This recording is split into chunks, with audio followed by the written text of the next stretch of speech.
Hi guys, and welcome to another episode of the Boxing Coalition. My name is Cam. Joining me tonight, MV Chu, Daniel Lim and Naota.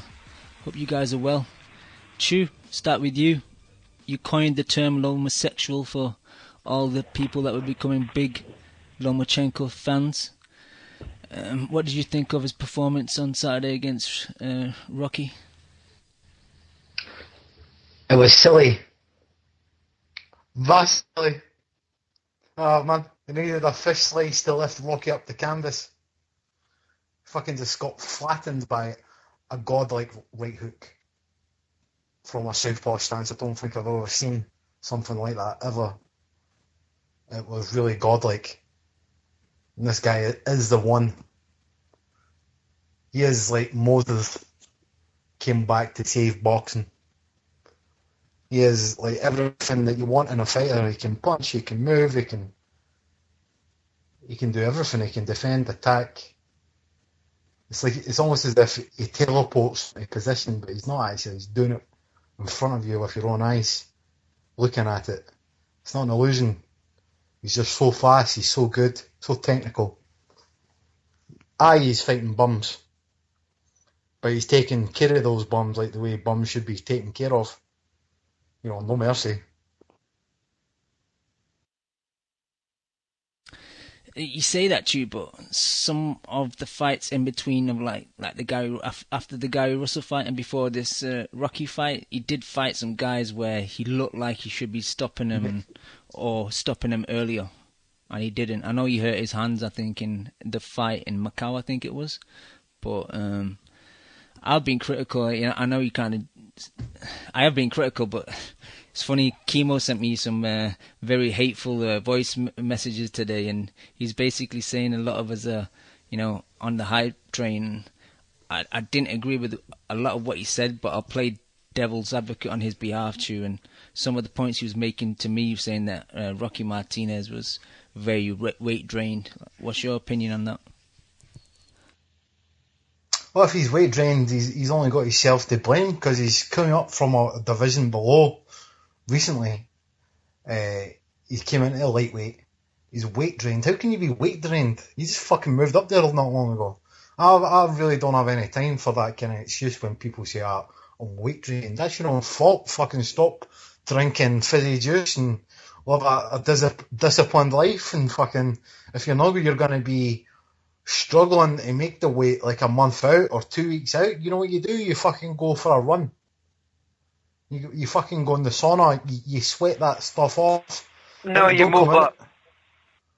Now, just to be fair to you though, like Rocky's been at 130 for time. He's been there a long time. It's not like he just moved up recently. He's not that big. He'll get crushed at 140. He will get crushed at 140. I definitely think that's a pure excuse. Naota's saying you move up. Well, don't sign the fight then. You know. Don't sign the fight. If you've got a fight to make at that weight, make it. So you get paid for. You're a professional. Nota, what's your thoughts? Because I don't know. It's funny that Chu actually mentions that you either don't sign or you sign to fight. Because Rocky Martinez was signed to fight 2.5 months ago against Miguel Burchelt, and he left out of that fight with a supposed injury. And then all of a sudden, he was signed to fight Vasily Lomachenko. Pretty interesting situation regarding that whole, how that actually turned out. But, I mean, regardless, the two fighters were in there on Saturday, and Vasily Lomachenko took care of business. I mean, he did really good. I did think he looked a little bit sloppy in the first round, which I got a little bit of hell on Twitter for in the aftermath, but I was just calling it how I saw it. And he managed to clean that up, and then he managed to clean Roman Martinez up. But I get where Chemo's coming from with regard to Roman Martinez, because, I mean, not only was he the weakest champion at 130 pounds, he might be one of the weakest champions in the whole entire sport. And he was a champion who I thought probably would have gotten knocked out by that same guy that I mentioned just a few sentences ago, Miguel Burchelt. And I think his team ducked out of that fight for a specific reason, because they thought he was going to get knocked the fuck out for short money. So they decided to feed him to Lomachenko for more money. And that's all there was to it. that would make sense because obviously if he loses to the dude you're talking about, then that Lomachenko fight's out the window, I guess. Yeah, because basically what happened was, I think Berchelt was Zanfer. Zanfer wound up being the winner of the purse bid for that fight because it was for the it was a WBO mandatory, and PR Best and Al Heyman never even bid on it at all. So Martinez was stuck in the woods with $150,000 purse, and on the other hand, he wound up making $425 for Lomachenko, so they wound up taking that instead. And he only had to work 5 rounds. I know they had to pay off Berchelt to step aside though, in order to do that. So. Yep, Black Ski Mask Joe's jumped on the line. Joe. Yo, what up? What's happening, Joe? What's your thoughts on the Vasyl Lomachenko fight? Jeez. Oh man. Oh man. Oh man. It was a good ass fight, man. I love Lomachenko's fucking movement. His movement was just fucking superior, man, to fucking Martinez. He just looked fucking heavy as shit. But then again, we all knew kind of like Martinez was kind of like a bum, So Did Lomachenko's movement make you say, "Oh man"? It just made me say, "Wow." Nah, but seriously though, man, Lomachenko, man, that guy's a beast. But I don't know. I want to see him like now finally step up. And I was kind of cracking up how HBO was like throwing jabs as Nicholas Walters and shit. They were like, oh, well, Nicholas Walters was supposedly going to fight him, but he backed out like a little bitch. And then Lomachenko was going to offer him some more money if he beat him. And all this, man. But, it is what it is. Joe, you said you'd like to see Lomachenko step up. What would be a good step-up fight for Lomachenko, in your opinion? Right now, I think not as a step up, but I would like to see him versus Salido or Vargas. That would be a good ass fight. Yep, I'd love the Salido rematch. I think Vargas needs some time off on an easy opponent. There's a lot of fighters there for him. There's Jezreel Corrales. There's Javier Fortuna's fighting this weekend too, and Walters is still out there. I mean, I'm sure he'll probably want to fight somebody else in the meantime. And then the guy I mentioned too, Berchelt, he has to fight him or he gets stripped. So. Honestly, like, I know that fucking Solido's like a beast, dude. So I'm pretty sure he'll take like no easy fights. He's just trying to like get paid right now, I'm pretty sure he feels that his time is coming up, so he's just gonna try to get as many big fights as he can. So him and Lomachenko up next, and then possibly if like Vargas ducks Lomachenko, I could see Salido going back for the Vargas rematch and shit, easy money right there. Get paid real quick. Yeah, I think Vargas ain't ducking Lomachenko, Doug. Yeah, I think it was telling that Lomachenko was in StubHub last week for the Salido Vargas fight, and then Salido was in New York this week. So I definitely think that fight is next. If anybody's gonna stand in the way of that fight, it'd be Aram, I think. To be honest with you. Why do you say that? But did you guys see how I think he's been babying Lomachenko since their first fight. Yeah, but he gave Salido the second fight, even though it was a mandatory situation. What are you talking about? Was it a purse bid when Lomachenko fought Salido the first time? No, the first time that was just a flat out offer to Salido. Salido isn't with Top Rank. That's what I'm saying then. So it's like if he's babying him, he didn't really baby him that much because his second fight was against Salido. No, I said since. Oh, okay. That's fair. What were you gonna say, Joe? You were getting cut off. Yo, did you guys see how fucking fat Salido looked, man? Like I was thinking in 7 days the guy looks like he's been out of camp for like 6 months. Well, he has one of those faces though, too. To be fair, he just has that. Man, that guy looked kind of like a little mini-me of Prince Nassim in a suit, man. I was like, God damn. Shit, Joe, I thought you were gonna say a mini-me version of yourself. I know, right? Me and him got something in common. We're both bald and shit. I was gonna tell you, Joe, you need to stop inviting him over to dinner. I know, man. Shit, dude. He can't resist the fucking tortas and shit. We got Chepo Reynoso over here cooking those fucking steaks. I just about to say that Joe getting his chip on. Dan, Lomachenko, were you mesmerized by the footwork? I was. I was giving Lomachenko a lot of shit for his opposition, which still isn't up to par, but that's just the way boxing works nowadays, right? I mean, this guy's a two-weight titleist, and he fought two average fighters, in my opinion, to get those two titles. Rocky Martinez, I think he's been done for quite a while.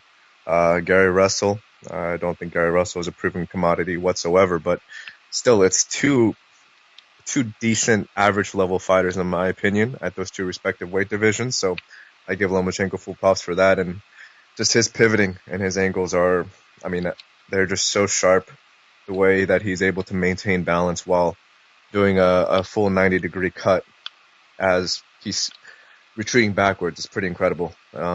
Honestly, I don't know too many fighters who are that balanced and who can throw combinations off of pivots like Lomachenko can. The only thing that I'm worried about is I still do think Lomachenko is small at 130 pounds. I know now you may think otherwise, but I don't think a 7-pound increase in a single day is much in that weight class. And like you mentioned, Cam, and like you alluded to regarding Salido's going to be, I still think, 15 pounds heavier than Lomachenko on fight night if they ever do fight in the future. So the only thing I'm worried about is how he's going to do against bigger guys, because I really do think that 126 pounds is his optimal weight class. So I'm curious to see how his managers, oversee his career moving forward. But I think the kid is, talent-wise, he's pretty special. The issue for me is I think 130 is going to be the place to be very soon. I think all these featherweights that are struggling is going to move up soon. Selby and a few others. I don't know if Gary Russell makes the weight easy, but I know he's been saying he wants a rematch with Lomachenko. But I just want to know, Cam, I still, when I look at Lomachenko, obviously just looking at him from a TV screen, it looks like he can make 126 pounds. So I'm not quite sure why they moved him up to 130. Maybe they did so because they were targeting that Salido match all along. I'm not quite sure, but I think 126 pounds in the time being, those fighters still can make that weight division. Guys like Selby and even Oscar Valdez and those guys, they seem to be able to make 126 for the time being. So I think he should fight Salido next at 130. Get that W and then move back down to 126, because I think that's a division he belongs at, because if he fights guys that are too big, I mean, he can get caught with a big shot, and I still don't know how his chin is up to this point. So that's the only thing I'm worried about. And the only kind of fighter that I can see giving Lomachenko a lot of problems is a high pressure volume fighter like Salido, or someone with a very, very nice stiff jab and who can dictate the distance. But that's a lot easier said than done, just because of Lomachenko's angles. Dan, if you were one of Lomachenko's handlers, would you say have that rematch with Salido and then go back down, or just instantly go back down now? I would fight Salido. I think that's a fight to be made. I think as good as Salido is, I'd pick Lomachenko to beat Salido right now. And I think Lomachenko has progressed so much since that second fight against Salido. I was just watching that Salido fight again this morning, and he was so tentative in that fight. I mean, obviously that's a lot of it is his fault, but a lot of it is just naturally that being your second professional fight. And I think he's just comfortable in the ring now, where he's actually able to utilize those angles, where against Salido, he just was flustered and he didn't showcase any of that. I totally agree with that. Chu, you see Salido next? Yeah, hey, one more thing. Loco Mexican chat says Salido fucks up Lomo again. Loco, as a friendly wager, let's put down just a cool $100 on that fight, because if any of you guys want to bet on that fight, hit me up. Nice. Lomo, Loco, put your money where your mouth is, bro. Chu, you see Salido next? Yeah, I do see that Salido fight being next. I think Salido is a drug-taking, ball-touching cunt, and they can fuck right off, but I do think that he's going to be the next one for Lomachenko. Because really, if Lomachenko's a guy who's had a handful of defeats in a 300-fight professional and amateur career, then that Salido fight is going to be eating away at him, because he's no doubt a perfectionist. You can see it in the way he fights, the way he's moved. He's brilliant. He's absolutely brilliant, and getting beat by a guy like Salido, who, to be honest, skill set wise is no class of. They're not in the same class, but Lomachenko is really vulnerable, I think, to certain styles, even though he is very good. Kind of like what Dan says, high volume, high pressure, dirty fucking bastards. They can get to Lomachenko. No doubt they could. But can I just say also, there's some punches that Lomachenko throws which I've never seen before, I probably will never see again. Like a fucking lead right uppercut from a southpaw stance. It just makes you like go back and think in your head, where have I seen that before? And then you think, no, I've never seen it before. He's a bum. Fuck him. To be honest, I I threw the think, exact same punch. to be honest, I think that He lead. didn't throw it as good as Lomachenko. I think that lead Sure, right buddy. up. I think that lead right uppercut looks very awkward. He was destroying Martinez with it. And then he would do the Tyson thing, right uppercut, right to the body, pivot away. In fact, Tyson didn't even pivot away, he just added the pivot to it. He's fucking improved something. Tyson didn't pivot away. You should probably go back and watch some tape on Tyson then. Probably not in the direction that Lomachenko. Why are you fucking hating on Lomachenko, you fucking hating No, bastard? I'm not hating on Lomachenko. Fucking, you were just waiting. No, I want to say something. I'm just amazed at how exaggerated you get with your praise of the guy. I haven't seen this from you since Pacquiao, dog. Like it's incredible how much of a Jim Lampley drone you are, Shu. I'm not amazed at the hate you bring after one round. You were waiting for that round, weren't you? A fucking feeling out round, and all of a sudden, this guy isn't ultimate great. It was Lomachenko's I'm not surprised, fault it was Lomachenko's fault that he was lunging in wildly like that.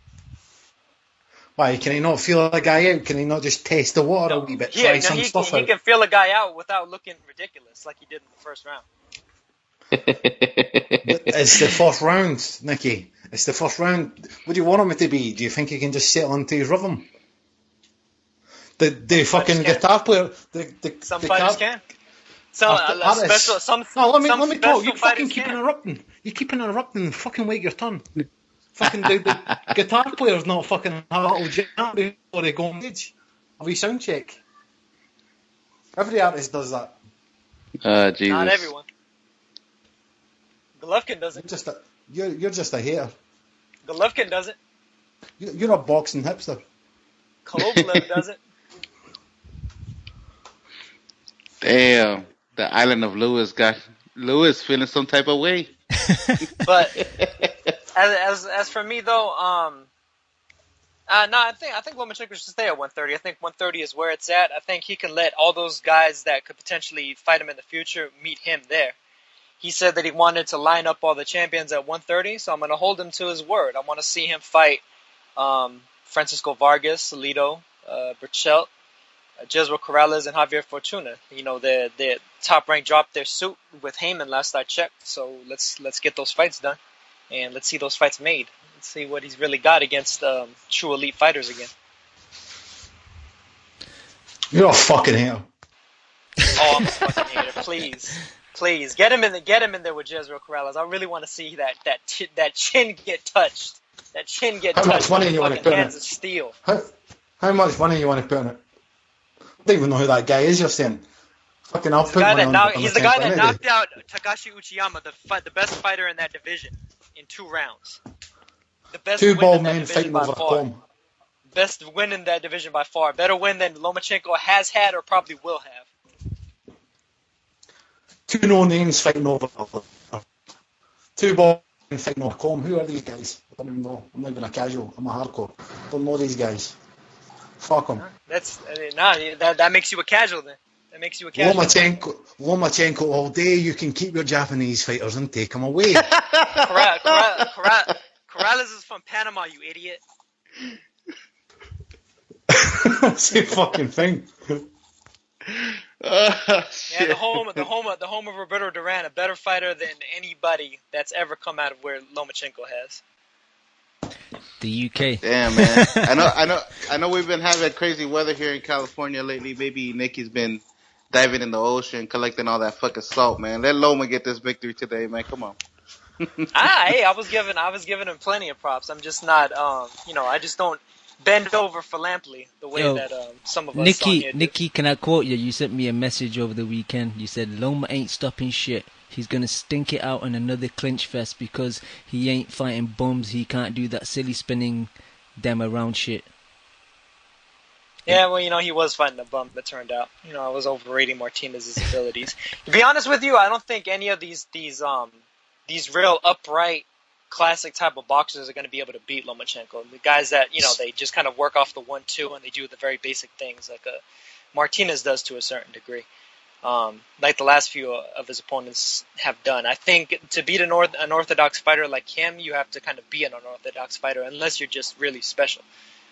The reason why I think Salido beat him is because he's an orthodox fighter as well.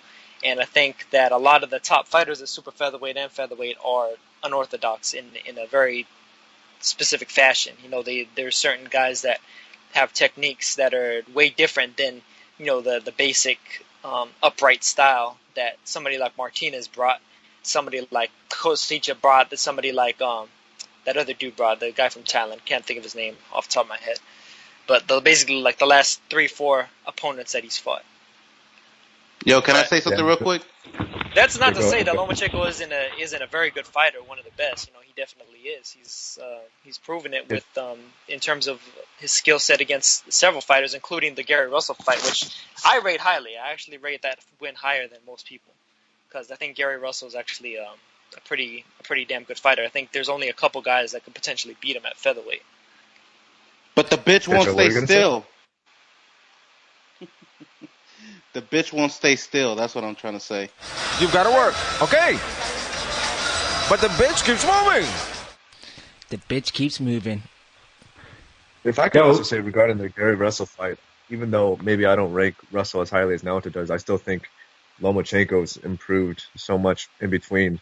Well, maybe not necessarily he improved so much, but the performances from this past Saturday to that one against Gary Russell, just watch how Lomachenko fought. They're just two completely different fights, so that's what I'm surprised about. But I just wanted to confirm and make it official. Local Mexican wanted to up the ante for that Salido-Lomachenko fight to $200, and I'm completely game with that. So I can't wait to take Local Mexican's money whenever that fight does happen. But one more thing I want to say about Lomachenko is, I still give the kid props because he's fighting at two different weight classes, or at least he's done so far up to this point. And that's what I want my fighters to do. If your respective weight class doesn't provide you the opportunities to shine, then go make it your own initiative to fight at different weight classes. Then, be that better fighter. Because again, I think Lomachenko is. I just give props to guys who are willing to fight outside of the lowest weight division that they could possibly make. That's all. All right, let's go to the phones. Long live the king of all kings. And we say, long live the king! Long live the king! Oh, yeah, homosexuals. This is our time, baby. Stand the fuck up, Chu. I'm standing up already, mate. You know what I'm saying? Stand up, baby. Stand up. I'm telling you. You guys should listen to my son when he said Loma was going to win. You guys don't fucking listen. You guys don't fucking listen. Loco. What a fucking display of fucking Arsenal. God damn, that motherfucker box is sexy. It's fucking ridiculous, man. He was doing some of that early Pacquiao shit in a better fucking form. I don't give a fuck what they say. Oh, Martinez is done. He was old. Yeah, 15-1 underdog. I don't give a fuck. He finished him inside 5 on his first fight at 130.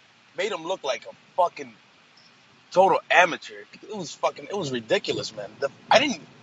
What surprised me the most was the power, man. I can't believe he carried the power up to 130 like that. Because he was hitting him with some hard shots. Did you see the master, the show he put on one of the rounds before it fucking ended? He hit him hard as fuck with a straight left, wobbled him, and just looked at him. Like, I know it's going to end in 3 seconds, so I'm not going to hit you again. I'm just going to walk back to the corner. He literally stood in front of him and just looked at him after he hit him. Like, yeah, motherfucker, 2 more rounds and I'm going to get you the fuck out. I was like, holy shit, man. The speed, the footwork, man. The footwork was fucking nasty, man. The footwork was really fucking nasty, man. I don't know, maybe it's just because I'm a fucking homosexual, but I was really impressed.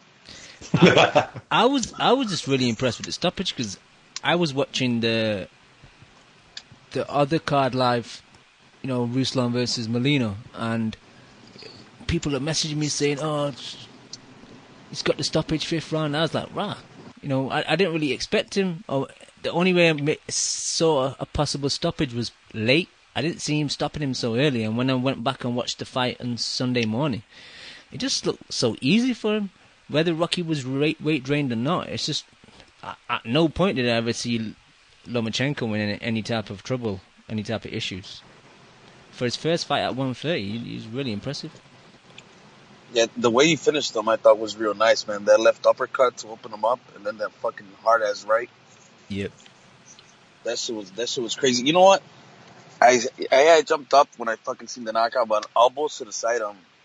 Kind of felt bad for Martinez after that, man, because looked like he was really fucking hurt, man. He didn't get up and Fuck Martinez. Yeah, man, fuck that guy.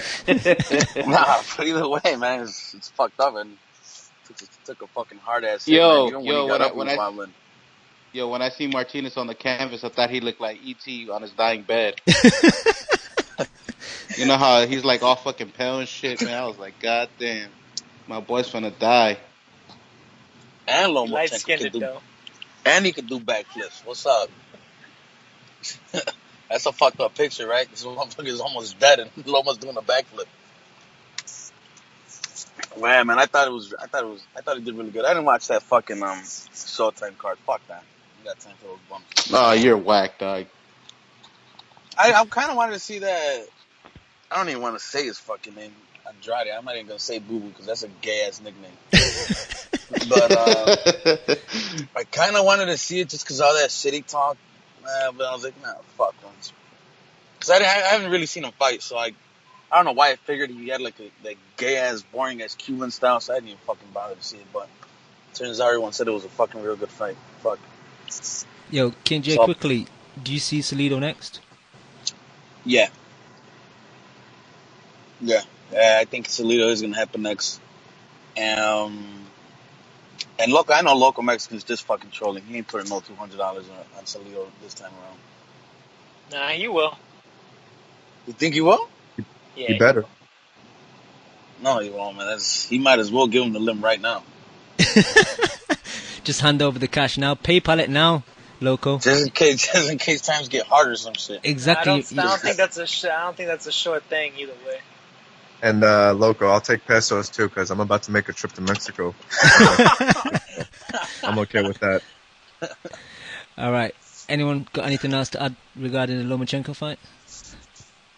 Yeah, one more thing, Cam. When I was at the gym today, people were already, I guess the right thing to say is they're already phrasing the Lomo. So when people would pivot, they're like, oh shit, you're doing the Lomo, huh? So I think that's pretty impressive. He's already created his own terminology. When you said people were phrasing it, was it actually you that was phrasing it? I don't know. I'm talking about real top-level fighters. That's it. No, it was cool, man. They were doing pivots, and they were like, oh, shit, doing the Lomo, huh? That was like one of the hits. I thought that was pretty cool. All right. Let's move on. Jay, stay on the line if you want to, or just go if you need to as well. Get to the undercard. Let's talk about Felix Fajardo. What did you guys think of his performance, man? I don't really see much improvement. This guy that he fought was just a come forward fight. He wasn't really offering much. I'm really mixed about Video because I see a lot of potential. I just don't think he hits hard enough. Whether that's the issues he's got with his hands. But like he shoots the jab so well, he mixes up his shots as well. He just doesn't throw the same combinations over and over again. Even though a couple of fights ago we did say he was always looking for the overhand right, it seems like he's actually tried to fix that a bit. And he was right hand left hook, slip into the left, uppercut to the body. He was mixing it up a lot. I just don't think that he carries the pot because. Apart from that right hand he stunned Martinez with, I never really saw Martinez hurt. He was marking up a bit, and I think he got cut above his right eye, but I didn't really see him hurt, and that stoppage was pretty poor for me. Yeah, there were a lot of unanswered punches, but Verdeo missed the majority of those punches. Martinez was slipping, he was on the ropes, he was dipping. Verdeo didn't really land clean, and I think it was just a case of unanswered punches, and the refs jumped in. But there's always there's also the factor of Verdeo's being criticised for not really. It was an A-side stoppage. Yeah, not really having any stoppages in more recent fights. So yeah, I agree, Nicky. I think that was one of those. What did you guys think? Yeah, man. I'm so I sick thought and he looked tired of lackluster, Verdasio. just as he kind of always does. Sorry, Lim, go ahead. No, I'm just over this guy, man. That's all I gotta say. Go for it, Yeah, Danton. no, he looked lackluster just as he always does. They're trying to force him. Like when people talk about trying to force a star, they're trying to force Verdeo. And then the thing is, I get it. He probably packed most of that crowd in NYC for that card. It was probably them really going to see him more than the Martinez Lomachenko fight even. And the thing with Verdejo is he's more athletic than these guys that he's been fighting. And I think that just like being bigger, stronger, faster than them is what's getting him through these fights, not really being a better technical boxer than them. So when it comes down to when he's fighting like just a little bit of a higher level, maybe like a B- level fighter, he's going to have a ton of problems because they're either going to have the physicality to negate his skills or the skills to negate his physicality. And I just feel like he's a knockout waiting to happen. I think that there's other fighters under Top Rank that could knock this kid out right now. I'd pick Jose Zepeda over him. I'd pick Solomeno Rodriguez over him. And, I mean, several other fighters at lightweight or shoot. I think probably any of the upper fighters that aren't champions at 130 pounds could just move up and knock his block off. I'd say Edner Cherry could go up there and probably knock him out. I think I don't know. I disagree that Zepeda would knock him out, and I disagree about Cherry, to be honest. I think you're kind of cutting Verdeo's a bit short. I don't think you're giving him enough props. I think it's to a point where we can't really say definitively either way what his future is going to be necessarily. We can make valid criticisms of what he's accomplished so far, but at the same time, I don't think we can go overboard and necessarily say that he'll definitively lose against these guys that we're talking about, right? Just because he hasn't even been in that scenario before, so we can't really say either way. But just up to this point, I just think this is just your typical example of how babying and overly nurturing a fighter goes terribly wrong. You constantly have. It's not even just that, Lim, but they're nurturing him on the major stage. It's like this is the time to step up, not to be baby. This is time. The nurturing takes place on Unimas cards on Fridays and shit. When you're fighting on HBO and Showtime, you need to be moving. They started featuring Oscar Valdez on there, and guess what? He's fighting for a title for his next fight.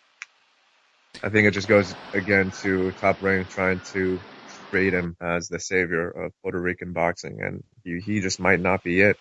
And again, when you baby these guys up to his 20th, 21st fight, and he hasn't had a real tough competition yet, how are you going to naturally transition him against top 10 level guys? Yeah, that's the issue, Lim. Totally 100%. That was his 22nd fight, and he's not had a test yet. Like early on, he was knocking dudes out that were way below his level, but recently he's been looking not so impressive. So I think they need to step him up because that also just good to show you that that athleticism and looking good while you're training doesn't really tell you anything about how good a fighter is, because I don't really see Verdasio really knowing how to counterpunch. He just doesn't seem to have the variables in terms of knowing how to adjust and knowing when to throw certain punches. No, I disagree. I think he counterpunches quite well. No. What I'm trying to maybe let me rephrase that. What I'm saying is I haven't really seen it from him being able to respond to how his opponents fight. I just think he fights in the same fashion rounds 1 through 12 or 1 through 8. I don't see that level of adjustment that I think that top level guys have. He just constantly fights his style. It's the same shit over and over again. Yeah, he was desperately trying to land that left he's one-paced. He's one-paced. He doesn't really know how to adjust, and he can't even necessarily turn it up physically to just like wreck a guy. King J, what did you say? I said the only thing he was desperately trying to do was land that left hook, man.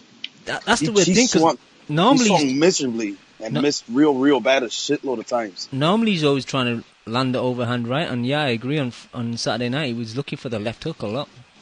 And I kind of agree with Naota to a certain degree, man, because that I forget what's his name, the other Mexican guy, I always forget his name, the one he fought that gave him trouble until he stopped him eventually.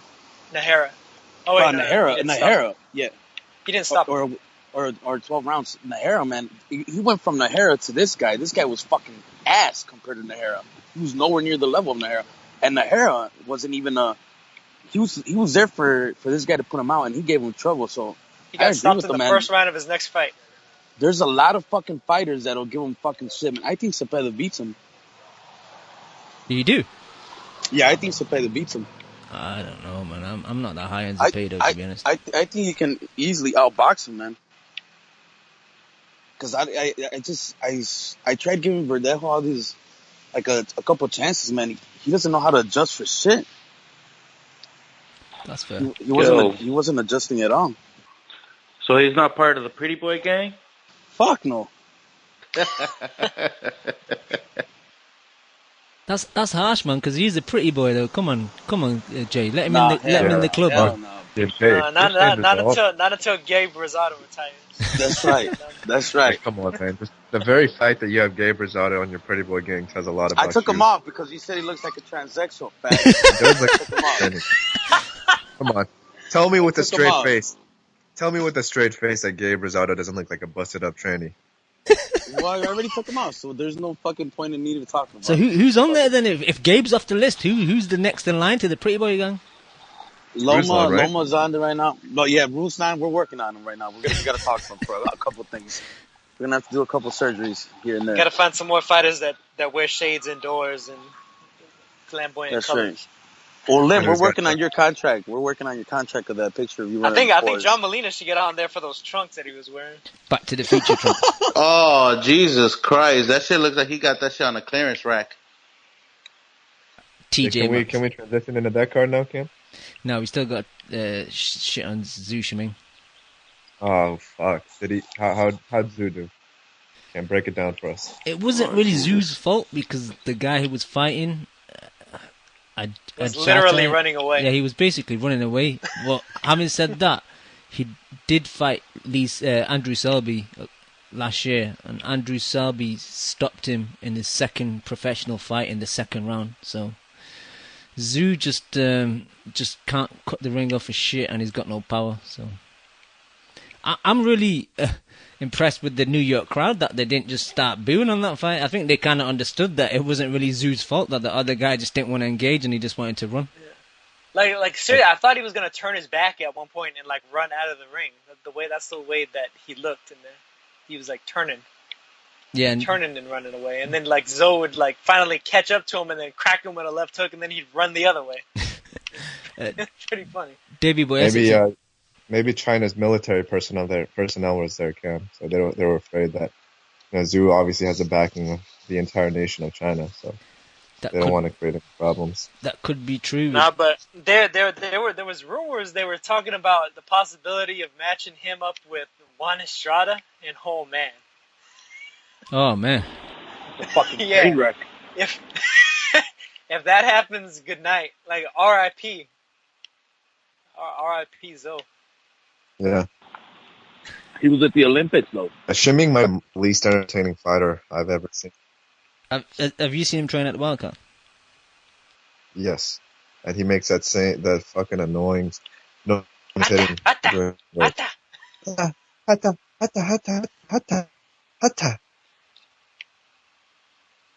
All I gotta say about you. Fair enough. Let's transition then, Lim. Let's transition over to Showtime. Your line's going really bad with him. I can't barely hear what you're saying. Not my fault. Let's just start with Andrade. Oh shit, he's driving through the tunnel again. You guys can't hear me? We can. You just your line's gone a bit bad. But yeah, let's start with the Showtime. I want to start with Provodnikov. Get that out of the way first, to be honest. This dude, Provodnikov. If you can't beat John Molina, then he might as well just quit. And Provodnikov looked terrible, man. Like he just kept doing the same shit And I expected when he gets into the pocket, let his hands go. I think Diaz said it in the corner as well. He's like, you're getting in the pocket, or you're getting there, but you're not letting your hands go. And I don't know why he was so hesitant. Afterwards, he was kind of saying he didn't have the hunger for it and this and that, but that's some bullshit excuse, man. Like, you've been training for the fight. It's your first fight in Showtime.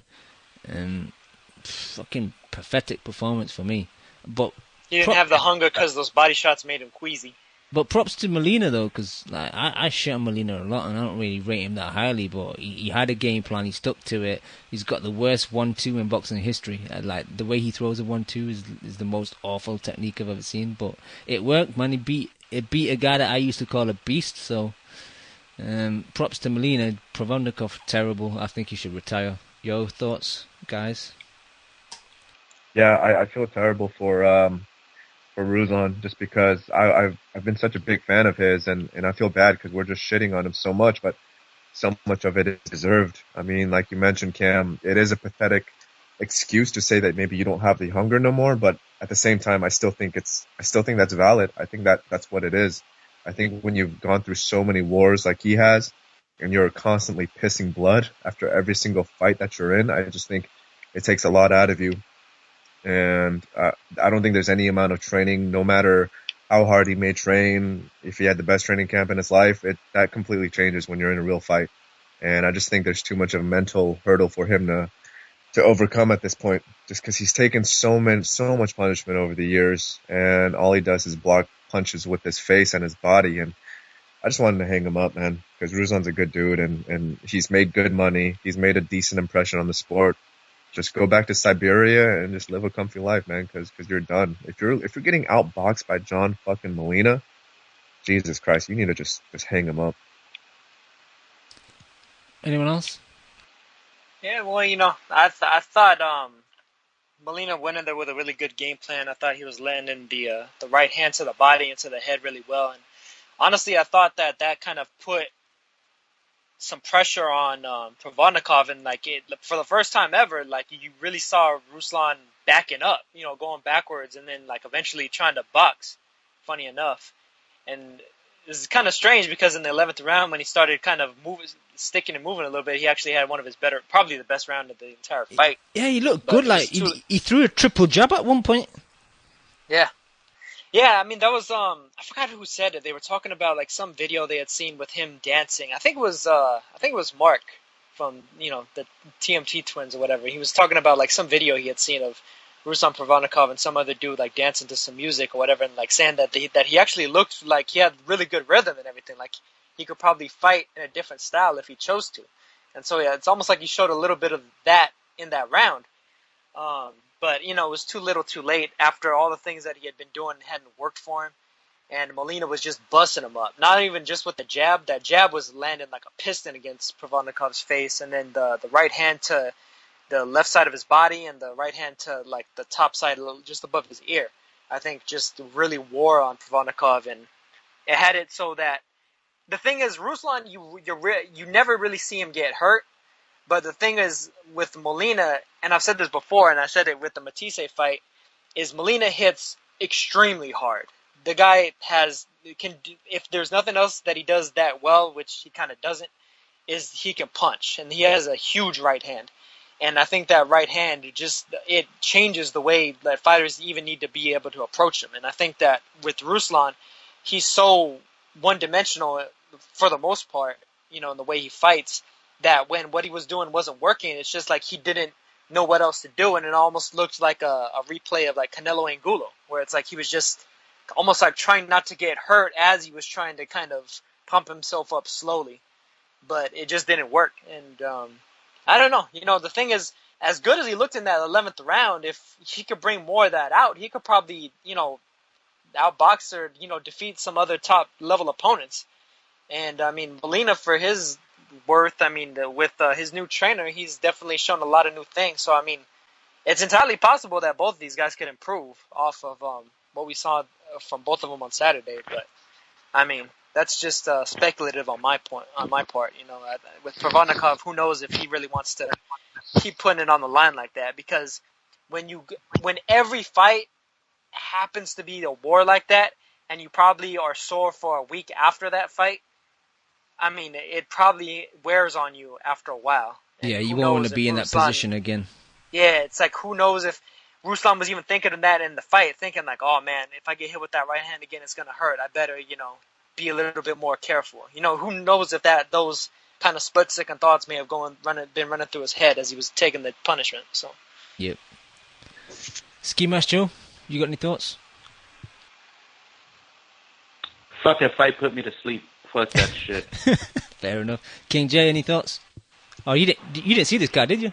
No, I didn't see it, but either way, fuck both of them. I'm not giving props to Molina. Short and sweet. I wanted to get Chew's opinion, but he's dropped off, so I'll come back to Chew about that. Lim. Yes. Let's talk about my Southpaw brethren. Dude, you can't call every Southpaw your brethren. Yeah, we're limited in numbers, so we're like a brotherhood. Yeah. You got the soundbite? No disrespect. No, I actually haven't, I need to get that one, but... I think Andrade is actually a right-hander, though. He just fights... I'm actually a right-hander as well. I'm a fake Southpaw. Oh, Lord. That's why he's Let's my talk brother. about that instead. Let's talk about the similarity between Cam and Andre for the rest of the show.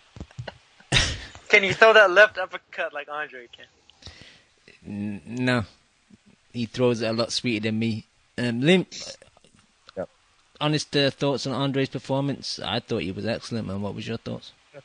Like I said, like we said last week, we've always been high on Andrade. I've been high on Andrade. I think Andrade, even before the Vanes, there was a fight where he got dropped. But I was still impressed with the way he was able to bounce back and come back in that fight. But even against Brian Rose, I know Rose is such a bum, but just because I was at that fight with KH and we were just so impressed with his offensive versatility. And that just showcased itself on Saturday night again against Willie Nelson, who is nothing but a heavy bag.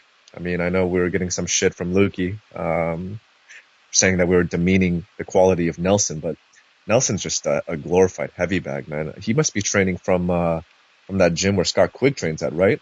that high card. I don't think... Jesus Christ, man. Make some adjustments for Christ's sake. Yeah, but Demetrius, Jesus Christ. I mean, some of those 3-4 punch combinations that he throws. I mean, how many fighters in any weight division can pull that shit off? Lead left uppercut, followed by a couple of hooks to the body and followed with a straight right or a straight left, whatever he does. It's impressive stuff, man. And the only thing that I'm worried about with Andrade is the fact that he's been dropped a couple of times early in fights in the past. He does get a little bit too wild when he throws combinations, and he actually doesn't utilize his size to the best of his advantage sometimes. But, with that said, I don't see many guys at 154 giving him any issues. I think Canelo is probably his stiffest challenge, but who knows if Canelo's ever going to fight at 154, right? The only one thing I'd say about Andre in a negative way is when he kind of ducks out of punches and tries to avoid shots, he kind of bends in the waist and really bends quite over, and he seems off balance at times. Another thing is he kind of shows the back of his head to his opponent when he's bending over as well, which is a bit dangerous. I know back of the head shot's illegal, but obviously you get caught there. It's not a place you want to get hit.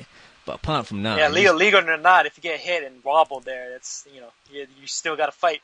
Exactly, and the thing is, he does it a lot. If you watch, the back of his head is a target quite often. So that's the only thing I think he needs to work on. But as you said, Lim, just the combinations he throws, the activity. I think when he dropped Nelson early, and I think he tried to go for him to get an early stoppage, and when that didn't work, he paced himself a bit. So it's good to see that he's adjusting himself, thinking, you know what, don't blow your tank straight away.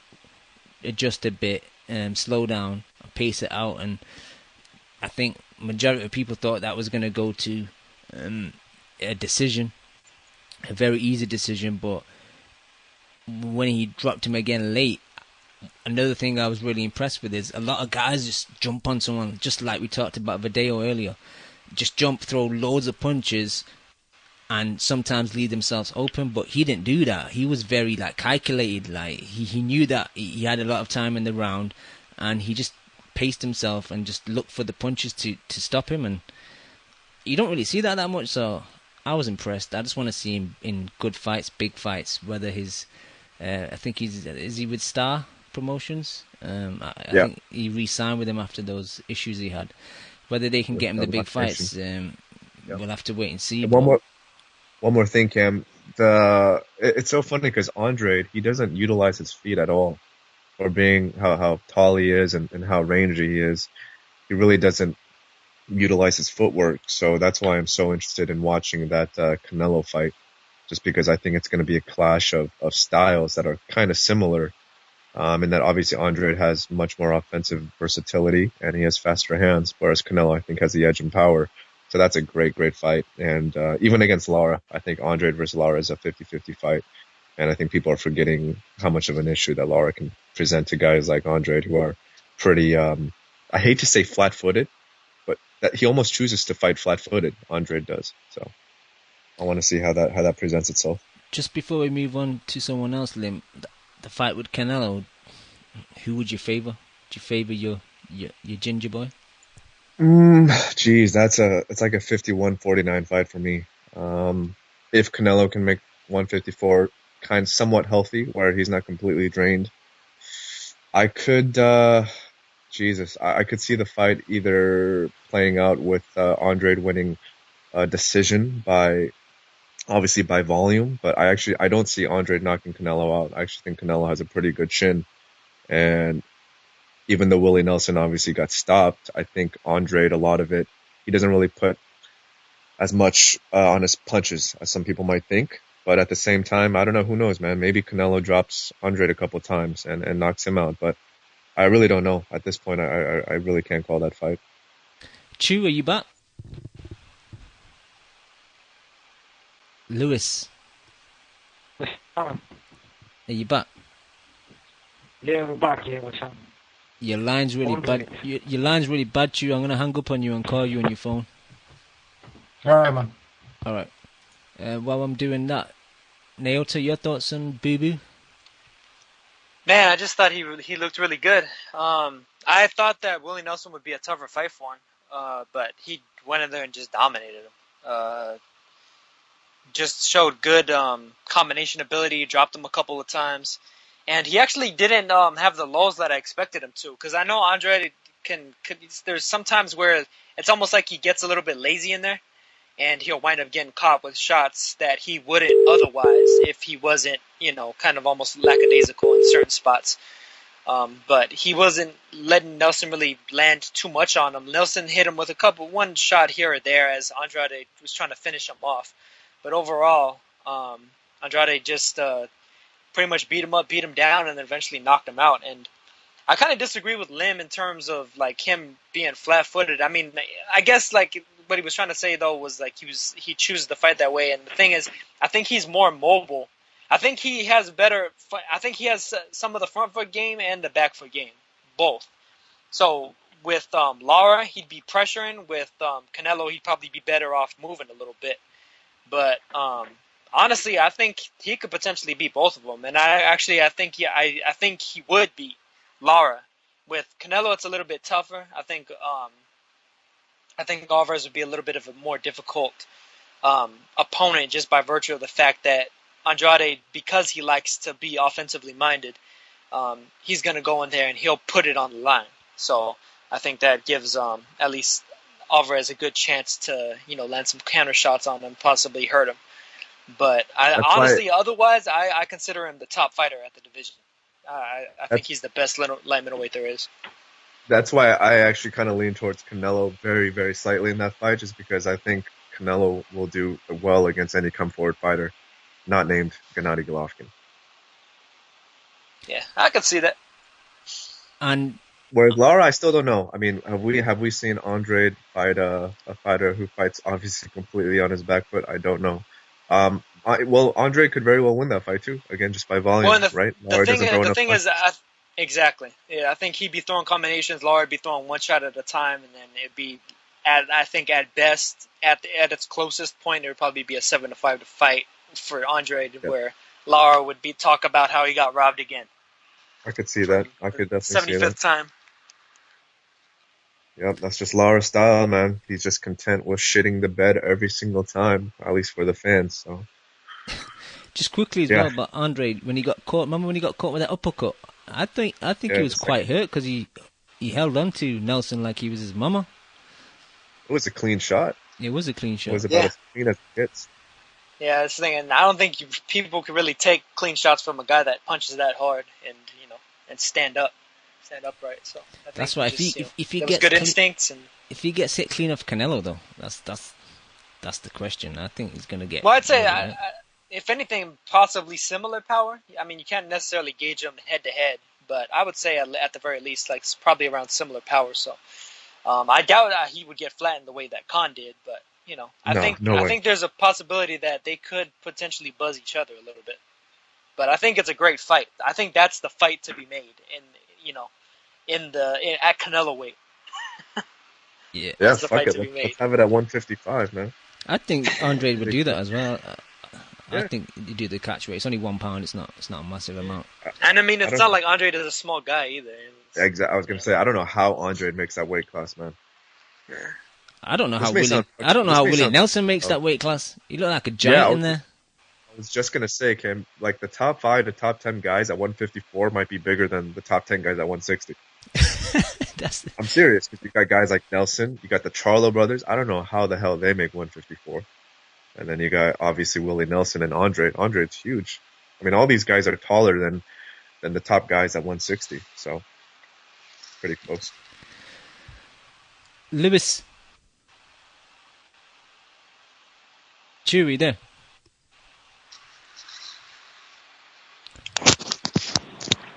Yeah, I think he had it all wrong. Chewy there. If you're talking, Chewy, we can't hear you. What's that? Is that? I can barely hear you, but I don't know if you can hear me. Can you hear me? Yeah, we can hear you now, yeah. Alright, so I'm just going to talk and I hope you hear me. And I'll probably hang up after this because the phone line is fucking terrible. If anyone ever goes to an island, don't. For this shit. Anyway, round one, I saw Andrade showing nice inside work. Nelson with a powder puff high guard, which could easily be got through. Andrade would use his jab in hand to move one of Willie's high guard hands away from his chin, and then he'd land a straight punch. And it was just that constantly. He would just Andrade would just jab, and then when his jab was close to Willie's face, he would kind of move Willie's hand away from his face so he could land a straight power punch. And it was so predictable. I don't know. I've seen Willie Nelson with that high guard before, but I mean, it's just I've never been a fan of the high guard. And after last week, I was kind of devil's advocate and giving Willie Nelson a good shot. It was quite embarrassing to watch that performance because as good as Andrade was, and he was good, his combinations were excellent. He's very good at crouching, leaning back and drawing the leads and then countering. And then after a while, when you counter so much, you stop throwing. And Willie Nelson, after maybe 3 or 4 rounds, he just didn't throw at all. He was moving forward a lot, yeah, but he wasn't throwing anything. And Andrade was just having his way. And it was very impressive. He's a very impressive player when he puts it all together. He's got pinpoint accuracy. He's got power. He's got speed. He's got pretty much everything. He's got all the intangibles, and he's going to be a hard man to beat. I'm really disappointed in Willie Nelson. He was just walking forward like a zombie, and he took a beating. And at the halfway point of the fight, he was actually, instead of going forward, he went backwards, and he took even more of a beating. Still, he took it like a man. I'll give him that. And Andrade looked as if he could do anything. And props, he'll beat Canelo easily. He would beat anyone at 154. I think he's the man to beat. And, I wouldn't go as far as saying he's the heir apparent to Floyd Mayweather, but he's definitely in maybe the top 5 in boxing in terms of talent, I would say. And Chu, quickly, did you see the Ruslan versus Molina fight? I did, and really last week as well we said Molina was shot. It was actually Provodnikov who was shot by the looks of it. Both these guys have passed their prime, but they gave us a good fight, I thought. I mean, Provodnikov went to Showtime, but all he showed us was it's time to retire. He's off his game. He was getting like a lot of opportunities to kind of hit Molina, I thought.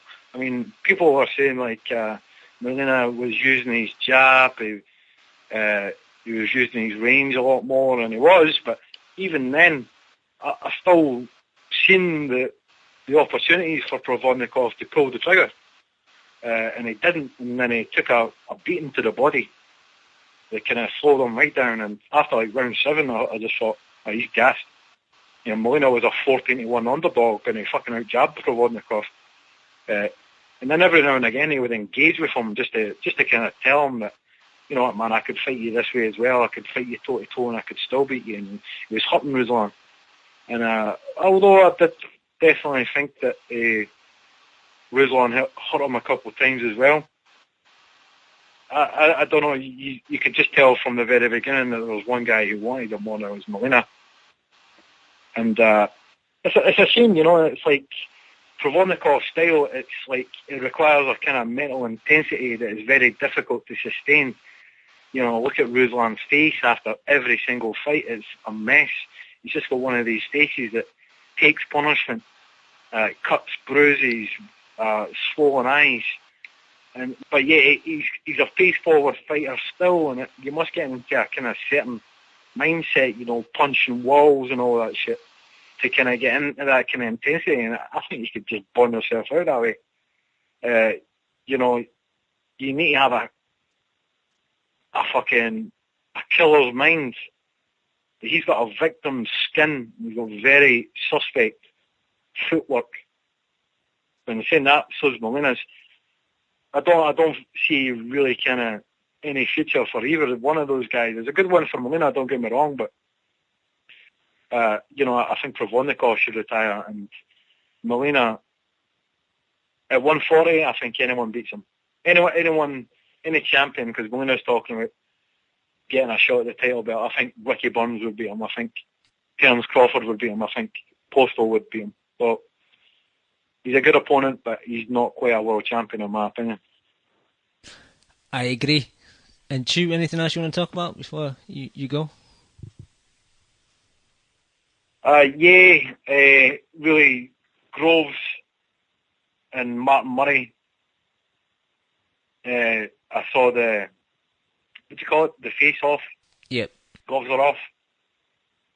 Yeah, man, I thought that was like one of the most entertaining, you know, versions of that ever. I mean, George Groves is gold. He's very entertaining. He's so charismatic, and Martin Murray, I thought, was he wasn't getting riled up, because I don't think Martin Murray is the kind of man that would bite to the things that George Groves was saying, but you could tell he was squirming, he was getting agitated, and you know, George Groves is really a man who is the master at mind games, just on facial expressions alone. He was kind of winding Murray up a wee bit, but I'm really actually looking forward to that fight. I definitely think that Martin Murray's got a better chance than what people are saying.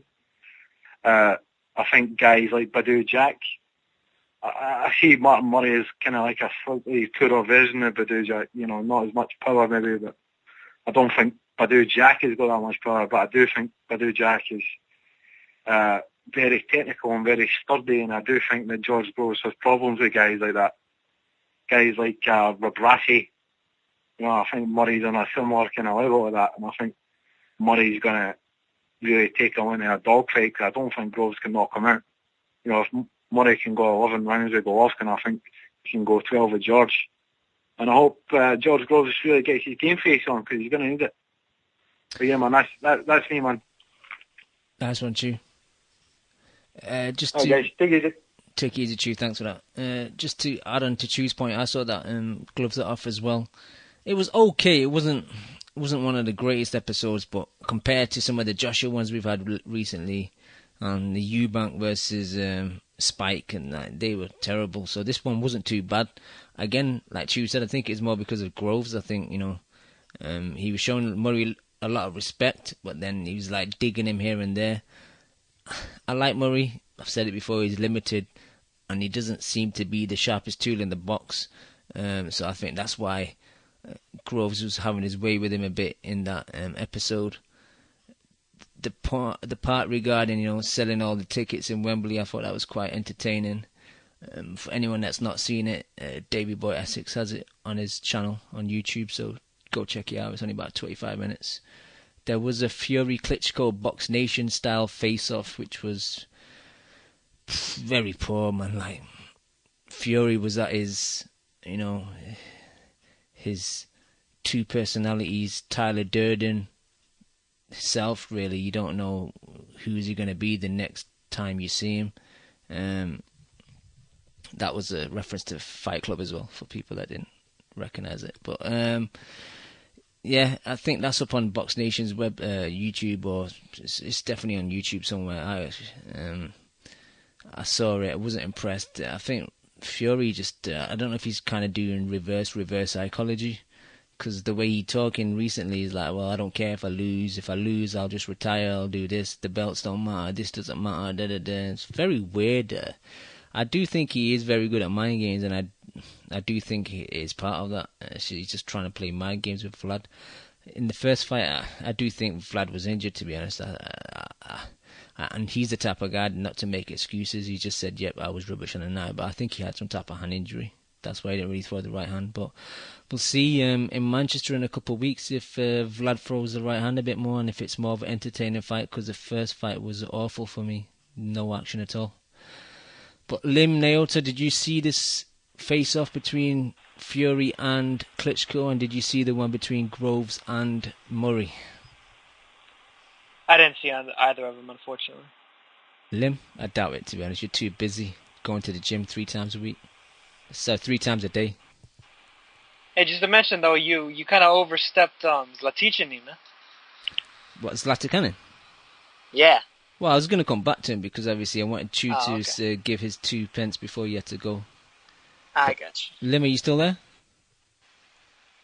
Lim's so bored that he fell asleep. Yeah, Neil, so let's talk about Zlatikanin then. It's funny, this for people that haven't been listening so long, before Ricky Burns fought Zlatikanin, we were all just predicting, that it was just a warm-up fight, just a tune-up for Ricky. Yeah, Lim was trolling.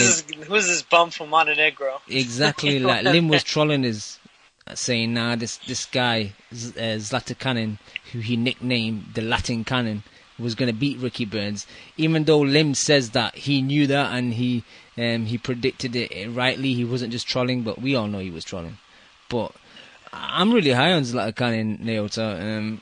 He's good. He is good. He's short. He's stocky. He loads up on punches. His accuracy is decent. I think he's the problem for most of the lightweights out there, to be honest. I'm a Terry Flanagan fan, and I think that the Terry Flanagan fight for Zlatikanin is like a 50-50 fight. I'd favor Zlatikanin, man. I wouldn't be surprised. I think he's a physical, beast in there. I mean, yeah, he's short, but I mean, in terms of like real world, like height and weights, he's probably closer to the average than most fighters are. Most fighters generally are tall for the weight class that they fight at. He's stocky compared to the rest of his opponents, but in terms of most guys that are about 5'4", that's probably about around what they're going to weigh.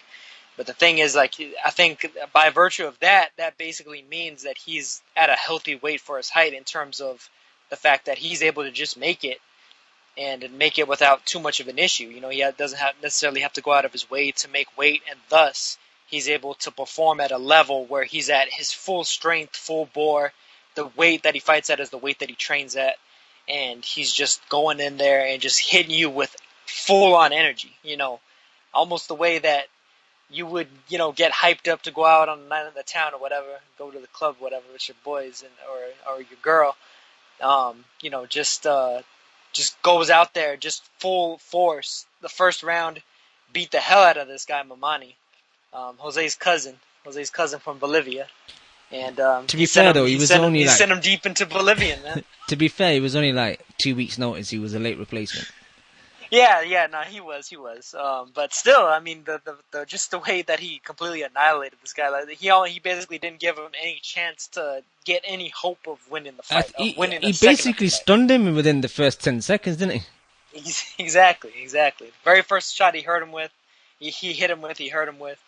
And, I mean, he's a problem, man. The thing is, they're talking about him versus Linares. I don't think Linares' chin can hold up to the power that Zlaticanin has. And if not that, his face. You know, Linares is as gifted as he is, as skilled as he is. He's just, his face and his chin are just, two major problems of his that are going to be constant for his whole career. But, I mean, I would have liked to have seen him and Barthélemy, but Barthélemy just vacated and he's moving up. But you got Robert Easter versus Richard Commey coming up for that IBF belt. So that's another potential, for the one Barthélemy just vacated. What was that? For the belt that Barthélemy just vacated. Yeah. And the thing is, it's really hard to favor many fighters over this guy. I mean, I kind of envision in the future the possibility him versus Gervonta Davis in the future could be incredible. Just, two short, stocky guys just not trying to trade hooks on the inside. That I think that would be incredible stuff if Davis proves to be, proves his worth in terms of where most people kind of project him to be. I don't think Gervonta will be dancing that night. Or he might do the little dance you do when you get hit with a big shot. Yeah, that may happen. But, I don't think... I don't think you can. I think you got to be on your P's and Q's against somebody like this guy, because if you're not, he's gonna do some real damage to you. Naoto, I'm a bit confused about the whole belt situation because initially was Zlaticanin going for the interim belt, then it got made as the full belt. But I seen a statement from Linares saying he thinks that his next fight is going to be a unification with Corolla. But if he has not got his belt anymore, how is it a unification? Yeah, see that I'm not entirely sure of. I don't even know if Linares is entirely sure about it. Last I remember, Linares, because he didn't have a fight with Zlaticanin, that he had been, I guess, stripped or demoted. I don't know if WBC made him like champion emeritus or something, or what's going on with that specifically. I mean, I don't know. It's anyone's guess, but I know Linares was having some issues, and then they just barely re-signed him to Golden Boy like 2 weeks ago, so... And to your point about... I'm sure that probably had something to do with it, but even still, I mean, I'm not sure about the title situation. And to your point about Linares versus Zlaticanin, I think that's why he's going down the Corolla route, because Eddie Hearn does pay decent money at times, and I think that, with Linares already fighting over in the UK when he fought Mitchell, he's comfortable with it, fighting Corolla in Manchester. Yeah, he may just drop that belt. Just be like, fuck the WBC. Exactly. Because I don't think he wants any of Zlaticanin. I mean, it's hard to imagine too many people do. I mean, you got this kind of guy without really much of a fan base. He's just the risk reward ratio is all crazy with this guy. Yeah. It's like it's probably going to be some young up and coming fighter that's going to be wanting to take a shot at him, as opposed to Zlaticanin being the B-side going into a fight. Some young hungry lion. Yeah. All right, let's move on. Quickly talk about the predictions league. Go through the top 10. First position, Hands of Stone. Second, with El Terrible. Third, Sully Boxing. Fourth, James McMahon 1. Fifth, the Champ Cesar. Sixth, Nam 82. Joint seventh, Basileos and Claude Bottom. Props to Basileos, aka Milos. 224 points this week. I think he got double points twice for picking the exact round on 2 fights. So props to you, Milos. 8th, we have Moen 10. 9th, Monaco 78. And 10th, we have Boxcar. People in the chat, 79 people. Props to you guys. Pinhead 360. African Shah, Nothing for Something, PM versus Foot, Tico, Loma Usyk Klitschko, Kevlar, Davy Boy Essex, Jason 268, Court Music, Local Mexican, Beast Mode, Marky Mark TMT, Luke in LA, Tony Yayo, Dean Scores, my boy Scorsese, Zar Christoph, Shams 1000, OJPJ3000, Nesmatic, Diehard Casual Fan, Steve Kim, Casual Fan, J3 the A-Side, NK Halfie, Overbrov, Danny Champion, 48 guests. Props to you guys. Quickly want to read out a UK iTunes review and say thank you to Mr. Darren Ibra86. He left a 5-star review on the 8th of June titled Best Boxing Podcast You Will Hear. Highly recommend this podcast. Great boxing insight and knowledge from the lads. Host Cam does a great job handling all the big personalities. Humour and banter top notch. Props to Leon, funny guy, Mr. Salty. Thank you, Darren. Really appreciate that review. Naota, it seems like you and me the only guys left. Everyone else is ducked out. You want to? I'm here, bro. I'm here. Lim's back, man. Lim, you back? I'm back. Did you go to the gym and do a little cheeky session while we were discussing the fights? No, I was just remembering that statement, Cam. You said that I had some back fat, so I had to do some crunches. Yeah, man, it wasn't a good look. But Dan, did you hear anything that myself and Naota said in the last 10 minutes? I did not. Oh, what are you guys talking about? Just is that a cannon? The Latin cannon, the name you gave him. Did you see that fight? I didn't, unfortunately. How did you not see it? You predicted it to beat Ricky Burns. I thought you would have been... You're the driver of the bandwagon. Thing is, with a name like Zlatan Cannon, I know the guy's going to do work. I don't need to watch the fights. Boy. No, but if you want to move on to news and notes, I'm definitely up for that. We will, but did you see any of these face-off shows? Murray versus Groves and Fury versus Klitschko? Come on, man. I can't have that on my search history, Cam. I can't have Murray versus Groves on my YouTube history. You know what? I understand. All right. Any news you want to discuss? Yeah, I want to talk about Deontay Wilder fighting bum-ass Chris Arreola. Is that July confirmed, 16th. though? Because It's confirmed, yeah. I just read a story on Boxing Scene, and Areola's trainer confirmed it for July 16th. So, yeah, quite a step off, right, from who he was fighting. I forget. I keep forgetting the guy's name. The guy who was going to fight in Russia, obviously. Povetkin. And going back to Areola. Yeah, Povetkin to Areola. It's a damn shame. It's a damn shame. Just think about it from this perspective, Cam. He's fighting the guy who so he's fighting the guy who lost already to the guy that he beat like 2 years ago for the title. Who lost twice to that same guy as well. Yeah. And he got starched both fights. It's a damn shame, man. And I think the first one he broke his nose, but it went unanimous. The second one he got starched. But yeah, it's terrible. Because what has Areola done in the past year, man? Who was Areola's last fight? I know he had was it a win over Fred Cassie? But everyone thought that he lost. And then I think didn't he fight Brazil? No. He fought what's his name? Kaufman. Oh yeah. He lost that fight too. That Kaufman fight was fight, but yeah, I thought Kaufman won that fight. I'm just checking on Boxing Scene. It says no decision. Yeah, because Areola tested positive for weed. Fucking idiot. But they gave him the decision though, right? Yeah. When the fight first happened, he got a majority decision. Yeah. Yep. I think Kaufman dropped him in that fight too. So he did. Yeah, in the third. Yeah. But Kaufman, to be honest, Lim, even though you're upset, because it's short notice, and obviously, how many people are there to kind of take the fight at short notice that have not already got fights lined up or who have not just already fought? I actually kind of saw this fight coming as soon as this whole. Yeah, because weren't they looking at Ustinov first? I don't think that was viable. I think they were just somebody. I forgot who it was. They were looking at him or somebody else first. I think they were just throwing his name out there. But when the whole shit happened with Povetkin, Areola was the first name that came to my mind. I thought he's gonna fight Areola. So in that way, I'm not too shocked about it. It is a shit fight, but short notice, it is what it is. Yeah, I see your point under the circumstances. I mean, this may sound crazy, but I'm almost reluctantly defending Wilder because I think he's gotten so much shit for not fighting Povetkin when it wasn't his fault at all.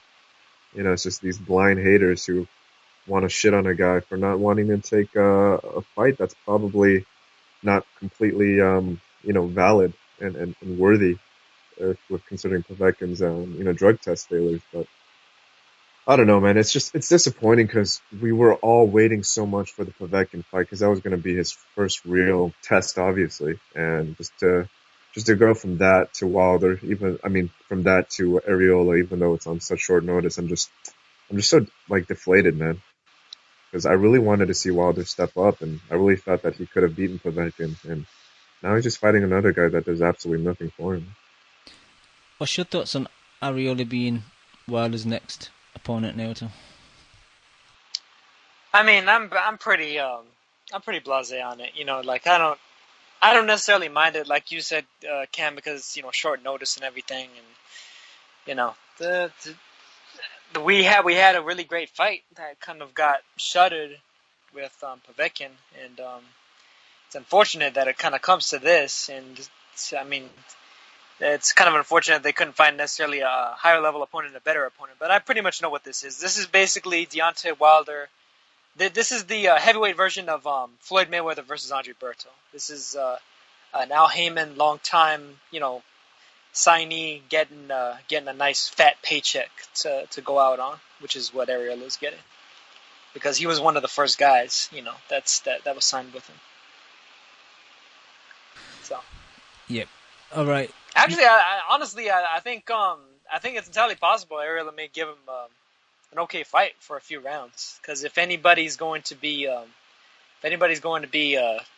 motivated finally for probably what's their last shot at any chance of glory, it's going to be Chris, because he's failed before, unfortunately. And seeing the thing is that Vitali fight, a lot of people really get on him real hard about that, but a lot of people forget that David Haye was supposed to fight Vitali in that fight, and they got Areola on fairly short notice after that fell through.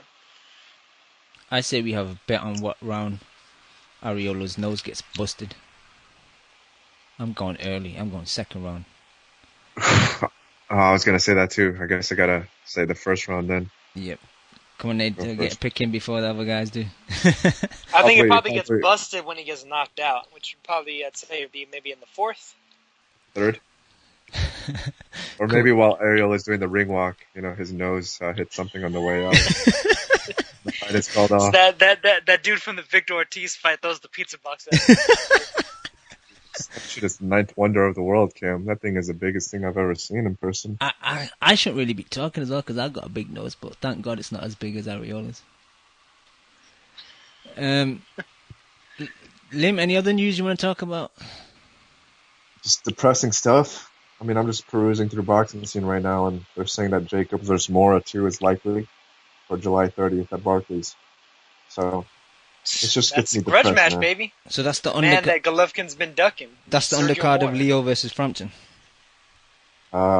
Is that the date of Leo Frampton? Yeah. Because if it is, then it obviously has to be. Yeah.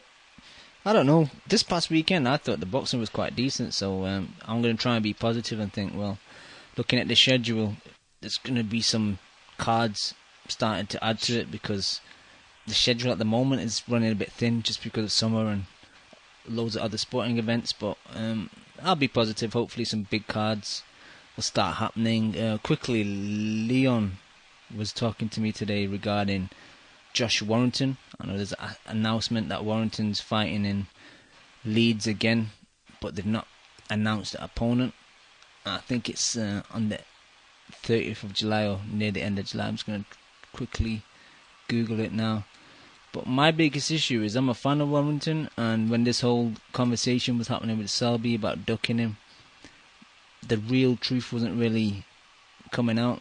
There was stuff Warrington was saying that he had his wedding planned for a couple of years, and he didn't want it too close to the wedding because obviously his face might get messed up, and then it doesn't look good if you're attending your wedding and you're looking all messed up, which I kind of understood. But he's made that comment, and now he's fighting on the 30th of July, and his wedding is in August. It's a TBA, like I said, but well, your face might get bust up in this fight, what difference is it if it's against Selby or not? That's why I don't really understand his excuse. He said that the fight with Selby should be like a 5-month build-up fight, design it in November, December, and then the fight next year in the summer in the open-air stadium in Leeds. Why does it need to be a 5-month build-up? Why do you need a 3-month camp? That's a bit excessive. You're not going on like your Manny Pacquiao and Floyd Mayweather. You're just two, British guys. Selby, you could say, is world level. You're kind of on the fringes. Why do you need such a long build-up? To me, it doesn't make sense. I've been a fan of Warrington, and I enjoy watching him fight, but this is a bit of nonsense to me. I know you guys are in the States, probably not too bothered about Josh Warrington, but you guys got any thoughts? No, it just sounds like a synopsis of Love and Hip Hop in Leeds. So you could detail like some kind of high school baby mama drama. So I don't know anything about that.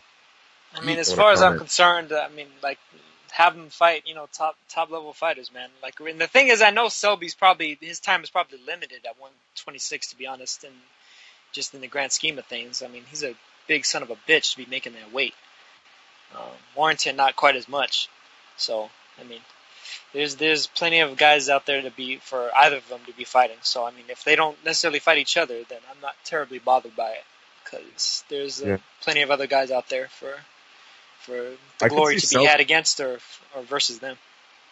I could see Selby having a Mikey Garcia moment where suddenly just one day he goes to the scales and he's 2 pounds overweight and just can't get it off, because I'm still mesmerized and just amazed at the fact that he's able to make 126. It's truly mind-boggling to me. He does look like he's Mini Willie Nelson. He does look like the Walking Dead on the scales before fight night. Yep. Naota, again, Leon sent me a link today. Chocolito and Carlos Crudras standing together, looking like them possibly fighting. I've not seen anything on boxing scene, nor is any fight being put onto Box Rec, but you know anything? Well, they were talking about it from all the way back when the both of them last fought, because they fought about a week apart from each other. If I remember, was it a week apart or like a day apart of each other? Anyway, Cuadras, after he beat his last opponent, called out both Gonzalez and Estrada, and then Gonzalez, after beating Arroyo, basically said he'd move up and fight Cuadras. So they're gonna fight each other, and I mean that's a tough fight for Gonzalez. Honestly, I think he's probably the toughest style matchup at 115 pounds for Gonzalez. And honestly, outside of Estrada, I think Cuadras probably has the best shot at beating somebody like Gonzalez. Because he's a guy, he's a mover. He moves around the ring really well, and he throws in combination as well. So it's not like he's just gonna pot shot and move and try and get some type of Lara type decision. He's almost like Lara, but actually throws in combinations and with some bad intentions. Almost like Andrade, I guess, is really more like where his offensive ability is at. He's a guy that can move, but he chooses not to at times, and he decides to throw in combination. But I think it's a tough fight for Gonzalez. I don't think it's anything guaranteed. I'd favor him to win just slightly, but that's based off the fact that I just think that he's legit. He's a top level fighter. He's the pound for pound number one for a reason. And I think as soon as he gets that form of momentum going, it's really tough to get him to do anything else. And as good as Cuadras is defensively, I don't think he mixes up the defense and offense quite as good as Estrada did. So it's just definitely a great fight, and it's good that he's fighting him as opposed to somebody like Inoue, who I don't think is quite ready for that level yet, in spite of the fact that Inoue is the bigger fighter, at least in theory, because there'd be Gonzalez moving up. But I think that's pretty much as good of a fight as can be made at 115 pounds outside of the rematch with Estrada. And the thing is, Estrada has plenty of time to either move up or unify or do something else as well, because I think there's opportunities out there for him too. Especially because they were talking about Bob Arum was talking about co-promoting Estrada on a card here in either September or October, somewhere around there. So, be nice to see Estrada get some U.S. Hype and everything, and then maybe they could possibly get that rematch done if both of them win their fights. Naoto, I'm no Kudras expert. I've only seen a couple of his fights, and this doesn't really matter because stars make fights. But for me, one thing that stands out is, he fought Dixon Flores, stopped him in 5, and then Carl Yafai stopped him in 1. So, is that just? Well, I think that owes more to the style of fighter that he is as opposed to what Yafai is. I think Yafai is more of a power puncher, and Quadras is more of a defense first guy. Because if you saw his last fight, Quadras basically wasn't getting touched by this dude, but he also wasn't necessarily quick to close the show, and he just kind of stopped him eventually. It was a guy, Romulo Seno. He was a common opponent that he had with Estrada, and if you look at how he fought Seno versus how Estrada fought him, he was a lot more defensive. Estrada was more in the pocket, being defensive in the pocket as he counterpunched. Quadras is a guy that likes to hit you and then, kind of move to the other side of the ring, set up his shots again. So, Lara-esque, as you said. He's to a certain degree. A little bit more offensive, though. Yep. All right, let's move on. Lim. Brook versus Vargas seems to be made, I'm hearing, the 3rd of September in an open-air football stadium. Is it okay fight for you? Is it a shit fight? Should Mr. Chocolate Brownie look for someone better than Vargas? I mean, as much as I'm not a fan of Kell Brook, I don't think I can really shit on the fight too much. I mean, Vargas is a world titleist, so this is a world title unification. So I guess from that standpoint, it's a good fight. And honestly, Jesse Vargas, to me, he's kind of grown on me. He's not the best fighter. He's kind of on that fringe top 10 level at 147. So I think this is a decent fight for Kell. But at the same time, I think Kell Brook beats him pretty easily. I just think Vargas' style is, just plays right into Kell's hands. That straight 1-2 down the middle, I think is going to land all day for Kell Brook. So I see him stopping him pretty late. But the fight itself, I'm actually pretty happy with this. Vargas, what he did to Saddam Ali. I mean, it's easy to say in retrospect that Saddam wasn't a good fighter, but up to that point, we're hyping him up pretty decently. So you got to give Vargas credit for that. And like I mentioned, it's a unification fight. So I think this gives Kell that much more, of a negotiating advantage moving forward to have guys like Thurman Porter, fight him in the future. So I'm happy about that, definitely. Well, that's my biggest issue with it. Even though I think it's an okay fight, is I know Brook is most likely going to win. And then Eddie Hearn will be able to say Brook is a unified welterweight champion. That's just the day I'm going to dread him. That's a nightmare for me.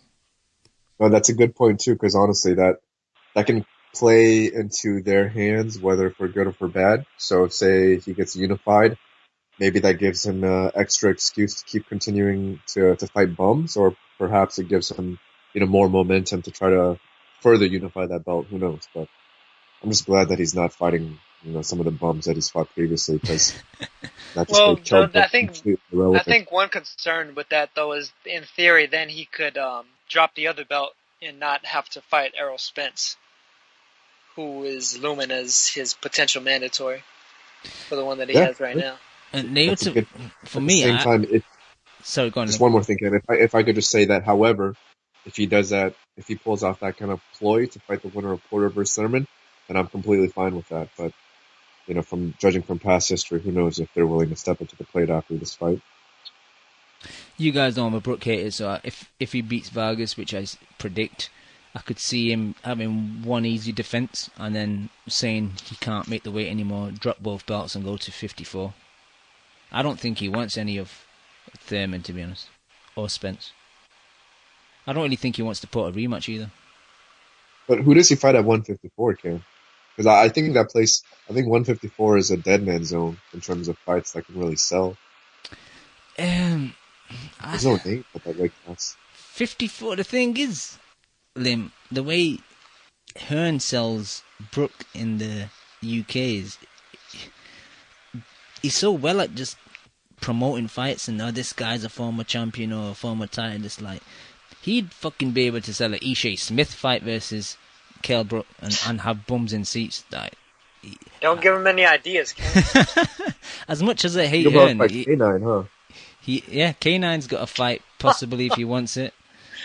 As much as I hate Hearn, he is a good businessman and he knows how to sell fights and how to tailor to the casuals. So that's the empty weight division is no issue for Eddie Hearn. But you're completely right, Cam, because I've heard that Kell is targeting 154 by 2017 as well. So that's probably the safest bet. That's probably what he's going to do. He's going to get this easy unification against Vargas and then fight some bum towards the end of 2016 and move on up to fight the killers at 154 like K9 and Uche Smith. The Sharks.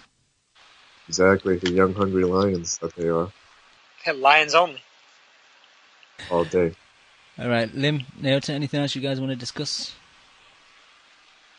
Well, I know wanted to Vargas is getting. Oh, go ahead. No, I just wanted to mention there was a couple other important wins that happened over the weekend. They were in kind of far off places, though. I know Ray Vargas scored a win in his fight. He's one of the he's probably going to be the mandatory coming up for the 122-pound WBC belt.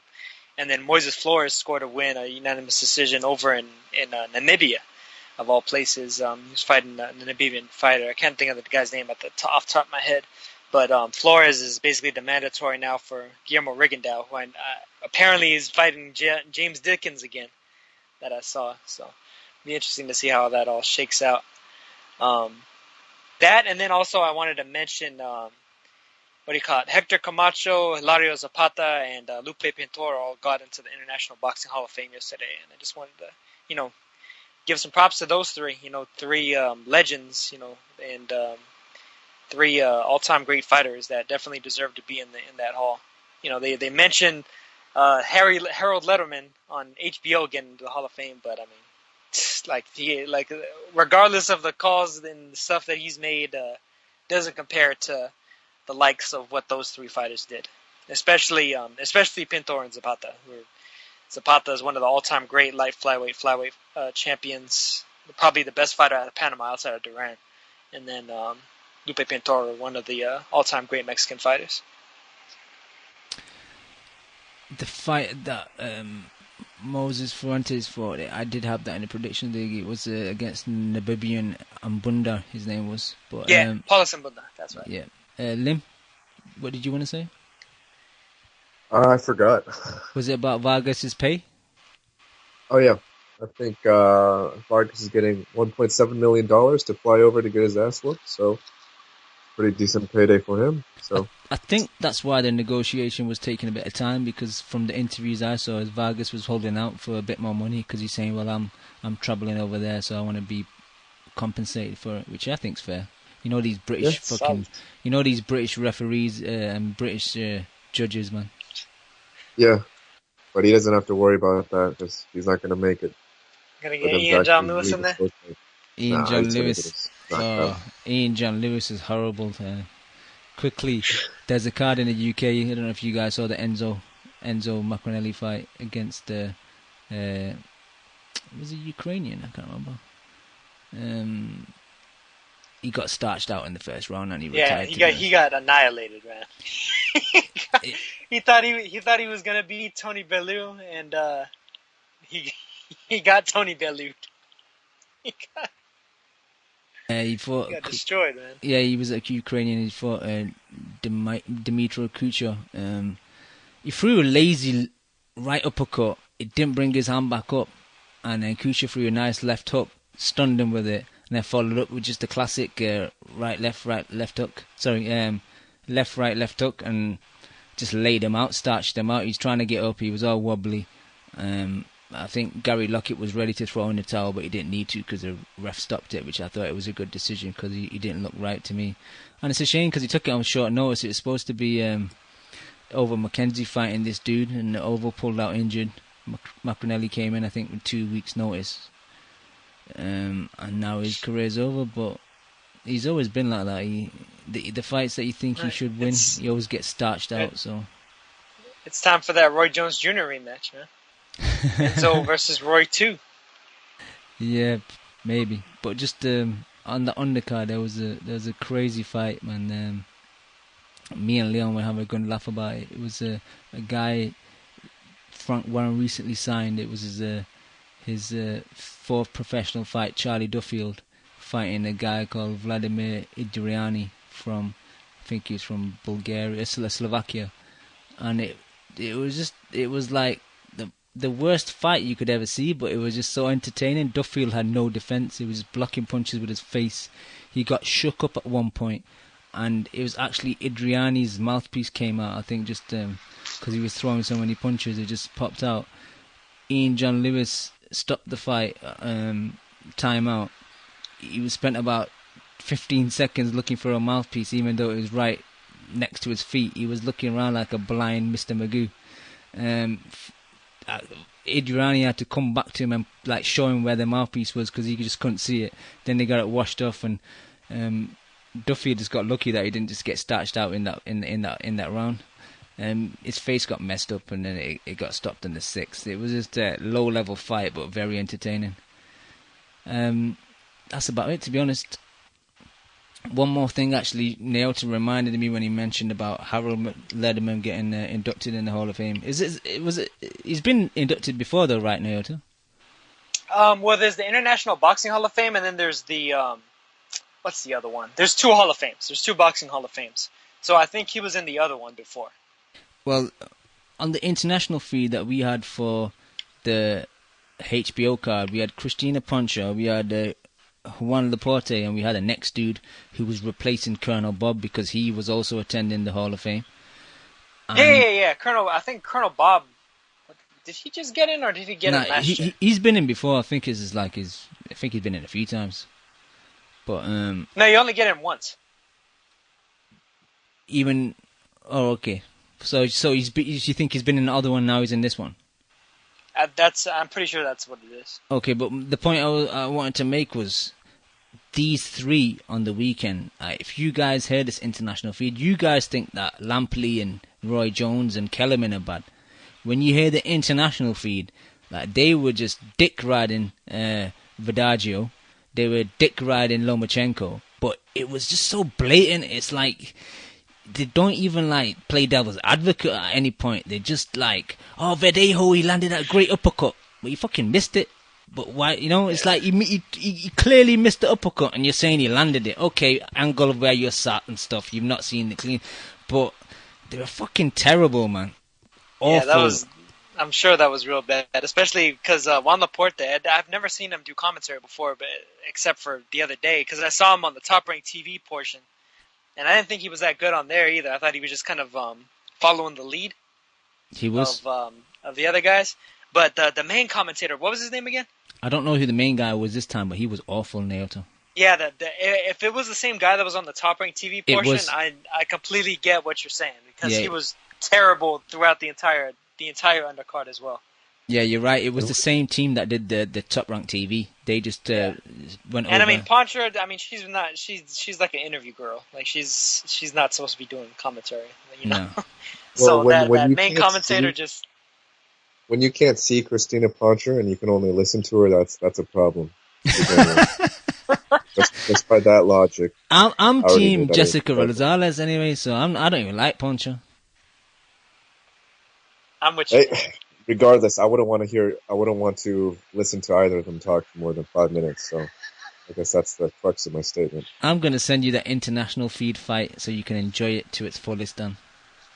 Okay. All right. Just send it to me like after 10 p.m. Pacific time if I can go to bed. Shit, I'm going to sleep. All right. Unless you guys want to discuss anything else, shall we make a move? I'm good. Yeah. That sounds good to me, man. Yeah, like you mentioned, Cam, if I could just say with my closing statement, I thought this past weekend was a really good weekend of fights, so I just hope that it continues on for the rest of the year, but and it should, because I'm really looking forward to that Porter Thurman fight in a couple of weeks, and I don't know, man, hopefully it catches steam, man.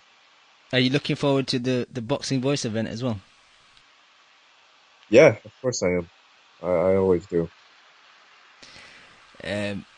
Chemo will be attending New York and be going to the fight and attending that a Voice event, meeting up with Dan. I'm very jealous, Dan, even though I just met you recently. New York's also on the bucket list, so maybe in the future. We'll make it happen. We'll make it happen in the future. But yeah, should be a good time. Even though Chemo has been on one of the bummiest streaks I think ever known to mankind, I still look forward to meeting him and try to straighten him up, because he's been saying some wild, reckless shit lately about Lomachenko and other fighters. So I got to straighten him up. He has. Chemo, you need to fix up. And you need to do a special soon. You gotta put him on chemotherapy. That's so obvious, Nota. You can do better than that, bro. You're better than that, Nicky. You're better than that. All right, Dan, thank you. Naota, thank you. Also, thanks to the guys that called up earlier. To all the people in the chat and all the people that download the show week in, week out. We'll be back next week. Peace. You just listened to the Boxing Coalition. Dude, man, I love boxing. I fucking love boxing. A big shout out to the Boxing Coalition. You're a newbie. No, I ain't new, man. If my fucking next door neighbour became the #1 flyweight in the world, you know what I'd do? I'd fucking walk past the cunt. Derek, how you doing, bro? I was physically burning you, blood. I disagree. First time I hear the show, man, it was fucking badass. Vamos a Argentina, la concha de su madre. I see the bomb in them. I get home and she's like, what the fuck? Me and the kid are here. Why don't you get home and talk to us? I'm like, man, you guys don't know shit about boxing. Kel, how does it feel to be the new IBF champion? Feels great. Did we really dive into the black hole right off the jump? I think he's hiding glass. Just to play devil's advocate. You want 1 portion of crow or 2 portions of crow?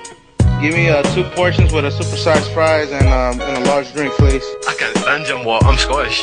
Cringe side? But you won't brush Anthony fucking fat ass Joshua, would you? He's not fat. How about you tell us what you ate for your final thoughts? My weight? Thank you for listening to the Boxing Coalition. We are live every Monday, 10 p.m. to 1 a.m. UK time, 5 p.m. to 8 p.m. Eastern.